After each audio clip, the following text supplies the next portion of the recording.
Hello guys, welcome to my YouTube channel. आज हम करने वाले हैं मॉनेटरी पॉलिसी। मॉनेटरी पॉलिसी क्या होता है? It refers to the set of actions and strategies employed by a country central bank. ये क्या होता है कि जो सेंट्रल बैंक होता है किसी भी कंट्री का, लाइक सपोज इंडिया का क्या है आरबीआई, यूएस का क्या है फेडरल रिजर्व। जो सेंट्रल बैंक होते हैं वो क्या बनाते हैं, कुछ एक्शंस लेते हैं, स्ट्रेटजीज अडॉप्ट करते हैं ताकि वो कंट्री की जो इकोनॉमी है उसको क्या कर सके, रेगुलेट कर सके, कंट्रोल कर सके। तो अब रेगुलेट और कंट्रोल क्या करना है, जो मनी की सप्लाई होती है उनको, मॉनेटरी नाम से भी क्लियर होता है कि मनी की जो टर्म्स में हो, तो मनी की सप्लाई को कंट्रोल करती है आरबीआई। कॉस्ट ऑफ मनी, जो इंटरेस्ट रेट होते हैं उसको कंट्रोल करती है। अवेलेबिलिटी ऑफ क्रेडिट, कि कितना हमने लोन देना है, कितना क्रेडिट प्रोवाइड करना है, तो ये सब कौन कंट्रोल करता है? एक कंट्री की central bank. The ultimate goal is to achieve macroeconomic stability. Now ये किस लिए किया जाता है? ताकि एक जो हमारी मैक्रो इकोनॉमिक स्टेबिलिटी है वो बनी रहे हमारी इकोनॉमी में।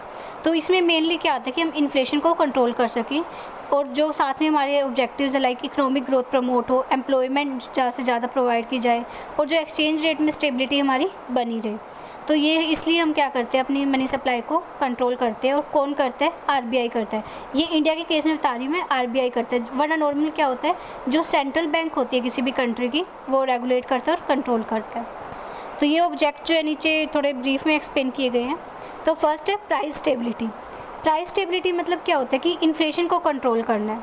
अब मॉनेटरी पॉलिसी में क्या होता है कि गवर्नमेंट ने जो है, आरबीआई ने सेट कर रखा है कि इन्फ्लेशन टारगेट कि 6 से 4 प्लस मतलब -2 हो सकता है। यानी ज़्यादा से ज़्यादा क्या हो सकता है, 6 हो सकता है, और कम से कम 2 हो सकता है। तो इन्फ्लेशन टारगेट फिक्स कर दिया है। तो इसको देखते हुए क्या करती है, जो मॉनेटरी पॉलिसी जो है बनाई जाती है, जो आरबीआई है उसको डिसाइड करता है कि कैसे इसको हम अचीव कर सकते हैं, कैसे इस स्टैंडर्ड में हम रह सकते हैं। सेकेंड है economic growth. By making credit cheaper और more available, monetary policy can stimulate investment and consumption. अब इकोनॉमिक ग्रोथ को हम कैसे कर सकते हैं?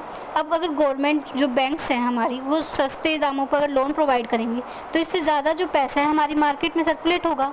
जब पैसा ज़्यादा आएगा तो लोग ज़्यादा इन्वेस्टमेंट करेंगे, कंजम्पशन करेंगे, और इससे क्या होगी, हमारी जीडीपी जो है वो इंक्रीज़ होएगी। थर्ड है exchange rate stability. Exchange rate stability क्या होती है कि जो सेंट्रल बैंक होती है वो फॉरेन एक्सचेंज मार्केट को रेगुलेट करती है ताकि हमारी डोमेस्टिक करेंसी में फ्लक्चुएशंस ना आए। क्योंकि अगर फ्लक्चुएशंस आएंगे तो उससे कहीं ना कहीं इंपोर्ट एक्सपोर्ट पे अफेक्ट पड़ता है। तो इस चीज़ को कौन मेंटेन करता है? किसी भी कंट्री का सेंट्रल बैंक मेंटेन करता है। फोर्थ है एम्प्लॉयमेंट जनरेशन। अब सेंट्रल बैंक क्या करता है, साथ में ये भी ध्यान रखता है कि ज़्यादा से ज़्यादा एम्प्लॉयमेंट जनरेट हो। अब एम्प्लॉयमेंट कैसे जनरेट होगी? अगर वो इजी जो है लोन प्रोवाइड कर देगा तो लोग क्या करेंगे, नए नए स्टार्टअप्स करेंगे, बिजनेस करेंगे। तो इससे क्या होगी, हमारी जो जॉब जो अपॉर्चुनिटीज़ है वो इंक्रीज़ होएंगी। फिफ्थ है फाइनेंशियल स्टेबिलिटी। फाइनेंशियल स्टेबिलिटी क्या होती है? Ensuring the smooth functioning of the financial system, कि जो बैंक है वो अच्छे से काम करे, कोई भी उनमें जो एसेट की दिक्कत ना हो, वो ईजिली लोन प्रोवाइड कर सकें। तो ये सब होता है फाइनेंशियल स्टेबिलिटी में, कि बैंक जो अच्छे से रोल अपना परफॉर्म करे। There can be often be trade off between these objective, मतलब ट्रेड ऑफ होता रहता है। कई बार इन्फ्लेशन ज़्यादा होने की वजह से हमारी स्लो रेट ग्रोथ कम हो जाती है, तो इसमें हम चलता रहता है। बट हमें ये देखना होता है मेन हमारे टारगेट से हम अचीव कर रहे होते हैं। तो ये है हमारे कुछ ऑब्जेक्टिव। नेक्स्ट वीडियो में हम टूल्स देखेंगे कि मॉनेटरी पॉलिसी के कैसे टूल होते हैं और उसको कैसे हम रेगुलेट करते हैं और कंट्रोल करते हैं। Thank you.